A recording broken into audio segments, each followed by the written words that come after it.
નમસ્કાર, ન્યૂઝ બુલેટિનમાં આપનું સ્વાગત છે. હું છું પંકજ. પ્રધાનમંત્રી મોદી તાપીમાં સુમનું ઉદ્ઘાટન કર્યા બાદ સિલવાસ પહોંચ્યા હતા. સિલવાસમાં તેમનું ભવ્ય સ્વાગત થયું અને હવે થોડી જ વારમાં તેઓ બોટાદ પહોંચવાના છે. સિલવાસમાં તેઓએ અનેકવિધ કાર્યક્રમોમાં હાજરી આપી, જાહેર સભાને પણ સંબોધિત કરી હતી.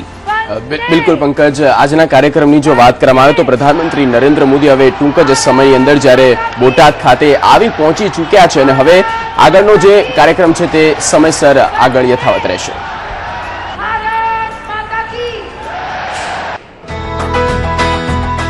चाहे दादरा नगर हवेली हो या दीव दमन हो, लोगों को पता ही नहीं था कि उनकी सरकार कौन सी है. यहां जो कलेक्टर आते थे उसको ही वो सरकार मानते थे. पहली बार प्रफुल्ल भाई को प्रशासक रखने के बाद दादरा नगर हवेली का हर नागरिक को लगने लगा है कि अब दिल्ली में हमारा कोई रखवाला बैठा है. हमारे सुख दुख की चिंता अब दिल्ली से हो रही है. ये पहली बार दादरा नगर हवेली और दीव दमन के लोगों को लगने लगा है.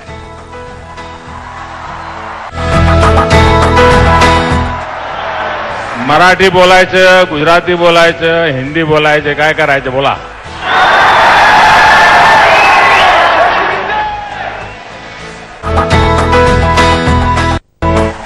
वरना उन्होंने मान लिया था कि क्या करें, यहां तो कोई सरकार तो है नहीं, दिल्ली बहुत दूर है, चलो जैसा है वैसा गुजारा कर लेंगे. लेकिन हमने दिखा दिया कि हिंदुस्तान का छोटा सा छोटा इलाका भी, गरीब से गरीब नागरिक भी, उसका इस देश पर उतना ही हक है जितना दिल्ली में रहने वालों का होता है. और इसलिए ये 125 करोड़ देशवासियों का हिंदुस्तान है. हर 125 करोड़ देशवासी का हर नागरिक उसका मालिक है. मुझे बताया गया कि यहां पर 1980 के पहले, यानी करीब करीब 35-40 साल पहले कोई प्रधानमंत्री यहां आए थे.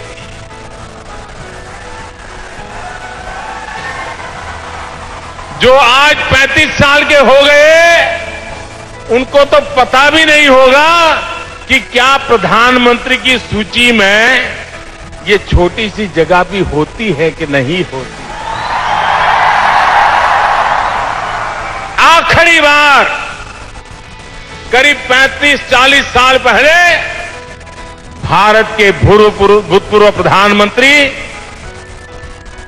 श्रीमान मोरारजी भाई देसाई यहां आए थे. उसके बाद प्रधानमंत्री के रूप में मुझे आज आपके बीच आने का सौभाग्य मिला है.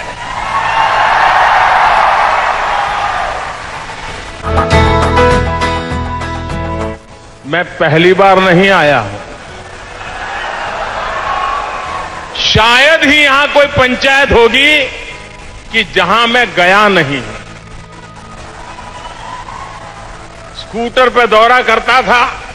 यहां सैकड़ों परिवार मिल जाएंगे आपको जो बताएंगे कि मोदी जी पहले हमारे यहां आते थे, खाना खाते थे, कभी हमारे यहां चाय पीते थे. कई लोग यहां बैठे होंगे. इस पूरे क्षेत्र में मुझे भ्रमण करने का सौभाग्य मिलता था और इसके कारण मैं आपके सुख दुख से परिचित हूं. यहां पर विकास की संभावनाओं से परिचित हूं और एक प्रकार से अब सिलवासा, दमन ये लघु भारत बन गए हैं, मिनी इंडिया बन गए हैं।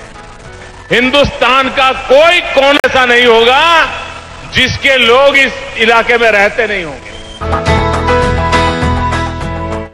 जब आदिवासियों को जमीन के पट्टे देने का काम चल रहा था तो पूरे देश में सबसे अच्छा काम जो हुआ वो गुजरात और मध्य प्रदेश में आदिवासियों में हुआ। उसके बावजूद भी तब मैं यहां मुख्यमंत्री था गुजरात में, भारत सरकार और कांग्रेस के नेता आए दिन आदिवासियों को भड़काते थे, झूठ फैलाते थे और उनको समझाते थे कि ये मोदी सरकार है, गुजरात सरकार है, वो आदिवासियों को जमीन के पट्टे नहीं दे रही। जब मैं भारत सरकार में बैठा तो मैं हैरान हो गया, जहां कोई बीच में राज्य सरकार नहीं है, जिसमें सीधी सीधी जिम्मेवारी केंद्र सरकार के अधिकारियों की है।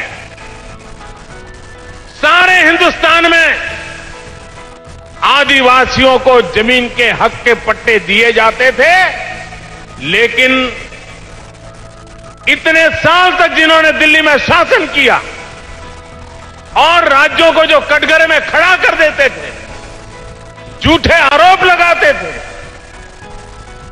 मुझे दुख के साथ कहना पड़ रहा है कि दादरा नगर हवेली में जहां मेरे आदिवासी भाइयों की जनसंख्या है, उनको एक जमीन का पट्टा नहीं दिया गया था, उनको शोभा नहीं देता था। जब हम सरकार में आए, प्रफुल्ल भाई को यहां काम दिया, हमने कहा भारत सरकार की कौन सी योजना है जो यहां लागू नहीं हुई, निकालो। पहले सरकारी बाबू यूनियन टेरिटरी के क्षेत्रों में जाना पसंद करते थे, उनको लगता है वो राजा रजवाड़ी की तरह रहता था उनका। एमपी को संभाल लिया तो काम चल जाता था।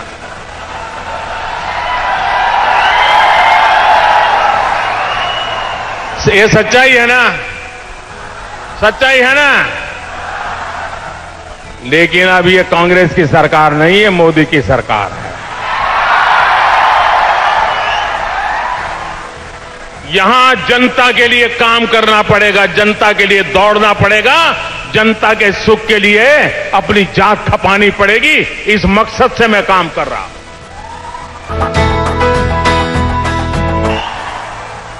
और उसी का नतीजा है कि आज यहां पर हजारों परिवार जिनको जमीन के पट्टे आज दिए जा रहे हैं, हजारों आदिवासी परिवार पहली बार अनेक पीढ़ियों से जिस जमीन को वो जोत रहे थे, लेकिन उनके पास एक कागज का टुकड़ा नहीं था कि उनका कोई हक बनता है। मैं आज दादरा नगर हवेली के प्रशासक जी को और उनकी पूरी टीम को हृदय से बधाई देता हूं कि मेरे प्यारे आदिवासी भाइयों बहनों को उनको हक दिलाने का इतना बड़ा काम किया और मेरे हाथों से ये हजारों परिवारों को ये मुझे आज हक पत्र देने का अवसर मिला है। भाइयों बहनों, आज करीब 2325 इतने से छोटे से दादरा नगर हवेली में 2325 आदिवासी परिवारों को जमीन का हक मिलना, यह आजादी के बाद की इस इलाके की सबसे बड़ी घटना है, सबसे बड़ी घटना है। आप कल्पना कर सकते हैं मेरे मन को कितना आनंद होता होगा, कितना सुख मिलता होगा ये जो मैंने आपके मोबाइल फोन से ये जो लाइट जलाई थी ना, ये मेरे आदिवासी भाइयों के लिए लाइट जलाई थी। मेरे आदिवासी लकड़ी का चूल्हा जलाने से, खाना पकाने से होता है, उस मां की तबीयत का हाल क्या होता होगा। और छोटे छोटे बच्चे घर में खेलते हैं, मां खाना पकाती है, ये धुआं बच्चों के शरीर में भी जाता है। उन बच्चों के शरीर का क्या होता है? भाइयों बहनों, इस पीड़ा से, दर्द से, और मैं तो गरीबी में पैदा हुआ हूं। मैंने मेरी मां को लकड़ी का चूल्हा जलाते देखा है। पूरा घर धुएं से कैसे भर जाता था, वो अपनी आंखों से देखा है, अनुभव किया है। तब मन में कसक थी कि मैं इन मेरी गरीब माताओं के इससे मुक्ति कैसे दिलाऊं। और भाइयों बहनों, हमने बीड़ा उठाया, हर गरीब परिवार में गैस का चूल्हा पहुंचाएंगे, मुफ्त में कनेक्शन देंगे। 11 महीने हुए योजना लागू किए, अब तक 2 करोड़ परिवारों को गैस का चूल्हा पहुंच गया है। और आज मुझे खुशी है कि करीब 8,000 परिवार, ये दादरा नगर हवेली में भी उनको एक गैस का कनेक्शन दिया जाएगा। लेकिन यहां के लोगों की मदद से उनको कुकर भी मिल रहा है, लाइटर भी मिल रहा है। ये यहां विशेष हो रहा है। मैं बहुत बहुत बधाई देता हूं इस अभियान के लिए। भाइयों बहनों, आज यहां पर मेरे दिव्यांग भाइयों बहनों के लिए कुछ साधन देने का काम हुआ है, इलेक्ट्रिक व्हीकल देने का काम हुआ है। जो देख नहीं पाते हैं ऐसे दिव्यांग को हाथ में आधुनिक छड़ी दी है, ताकि सेंसर से पता चले सामने कुछ आता है तो। भाइयों बहनों, सब सरकारों में ये योजनाएं होती थी, लेकिन हमारी सरकार आने के बाद अब तक करीब 5,000 कैंप लगे हैं और लाखों दिव्यांगों को मदद पहुंचाई गई है। पहले 30 साल में मुश्किल से 50 कैंप भी नहीं लगे थे और पैसे धरे के धरे पड़े रहते थे। भाइयों बहनों, सरकार गरीबों के लिए होती है, सरकार गरीबों के कल्याण के लिए होती है। और इसीलिए सरकार हमारी अलग अलग जगह, जिले जिले में जाकर के दिव्यांगों को खोजती है, कैंप लगाती है और भारत सरकार के खजाने से उनको संसाधन जुटा देती है, ताकि वे आत्मविश्वास के साथ अपनी जिंदगी जीने के लिए आगे बढ़े। उस दिशा में काम हो रहा है। भाइयों बहनों, आज यहां जन औषधि केंद्रों का भी लोकार्पण हुआ है। हम जानते हैं बीमार होना कितना महंगा हो गया है। सुखी परिवार हो, मध्यम वर्गीय परिवार हो, परिवार में पति पत्नी दोनों कमाते हो, लेकिन अगर घर में कोई बीमारी आ जाए तो घर का पूरा आर्थिक कारोबार चौपट हो जाता है। बेटी की शादी करवानी हो तो नहीं करवा पाते, मकान खरीदना हो तो नहीं खरीद पाते, दवाई इतनी महंगी होती है, डॉक्टर इतने महंगे होते हैं। भाइयों बहनों, हमने तय किया 800 जितनी दवाइयों का लिस्ट बनाया, दवाई बनाने वालों को बुलाया। हमने कहा इतने रुपये क्यों मार रहे हो भाई, ये इतना मुनाफा करके क्या करोगे? सब लाइन में लग गए और जो दवाई 1200 रुपये में बिकती थी वो 70-80 रुपये में बिकना शुरू हो गया भाई। जो दवाई 300 रुपये में बिकती थी वो 7 रुपये 10 रुपये में बिकने लग गई। क्यों? गरीब को भी दवाई मिलनी चाहिए, समय पर मिलनी चाहिए, उसको भी तो जीने का हक होता है। सरकार में दम होना चाहिए, तब वो परिवर्तन ला करके रहते हैं भाई। ऐसे जनऔषधि केंद्र आज दादरा नगर हवेली में शुरू हो रहे हैं, ताकि यहां के गरीब को और डॉक्टर कुछ भी लिख करके दे दें, आप चिंता किए बिना ये जन औषधि केंद्र की दवाई लीजिए, कोई फर्क नहीं है, वो सस्ती है इसलिए खराब है, ऐसा अगर कोई भ्रम फैलाता है तो मत मानिए। गरीबों को लूटने नहीं दिया जाएगा, मध्यम वर्ग के आदमी को मरने नहीं दिया जाएगा। और इसलिए भाइयों बहनों, अनेकविध योजनाएं लेकर के आज मैंने देखा जब वाईफाई की बात आई, सारे नौजवान उछल पड़े। उसको लगता है जीवन का हिस्सा हो गया है। लेकिन भाइयों बहनों, एक और काम मैं आपसे चाहता हूं, करोगे? ऐसे ढीला ढीला बोलोगे तो क्या करोगे? करोगे? इधर से आवाज नहीं आ रही है। करोगे? करोगे? अपने मोबाइल फोन पर भीम ऐप डाउनलोड कीजिए और भीम ऐप डाउनलोड करिए। इतना ही नहीं, अपने इलाके के सभी व्यापारियों को भी भीम ऐप डाउनलोड करवाइए। और अब कैश में पैसे किसी को दीजिए मत, उसको बताइए भीम ऐप से मैं पैसा देना चाहता हूं, तुम भी मुझे भीम ऐप से जो देना चाहते हो दे दो। आदत डाल दीजिए भाइयों बहनों। ये वाईफाई का आपको जो आनंद आ रहा है ना, अगर आप एक अपने ही मोबाइल फोन को अपनी बैंक बना दीजिए, अपने ही मोबाइल फोन को अपना बटवा बना दीजिए। कम कैश से कारोबार कैसे चले? भाइयों बहनों, भ्रष्टाचार के खिलाफ एक बहुत बड़ा जंग मैंने छेड़ा है। आप मुझे बताइए, भ्रष्टाचार जाना चाहिए कि नहीं जाना चाहिए?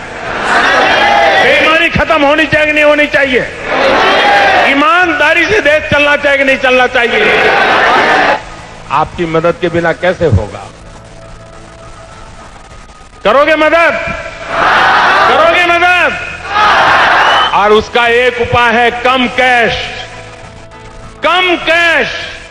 आप भीम ऐप से भुगतान करने की शुरुआत कीजिए, काले बाजारी, भ्रष्टाचार के रास्ते बंद होना शुरू हो जाएंगे भाई। और इसलिए मुझे आपकी मदद चाहिए। ये वाईफाई का उपयोग, और अभी तो एक योजना बनाई है भारत सरकार ने, आप उससे कमाई कर सकते हैं। जो नौजवान वैकेशन में कमाई करना चाहते हैं, उनके लिए मैंने पूरे देश में एक योजना बनाई है। आप अगर भीम ऐप से अपना आर्थिक कारोबार करते हैं और एक और व्यापारी को या कोई और व्यक्ति को भीम ऐप डाउनलोड करके 3 बार खरीद बिक्री करने का सिखा देते हैं, और अगर वो करता है तो सरकार की तरफ से आपके मोबाइल फोन में 10 रुपया आ जाएगा। अगर दिन में आप 20 लोगों को करोगे तो आपके मोबाइल फोन में 200 रुपया आ जाएगा।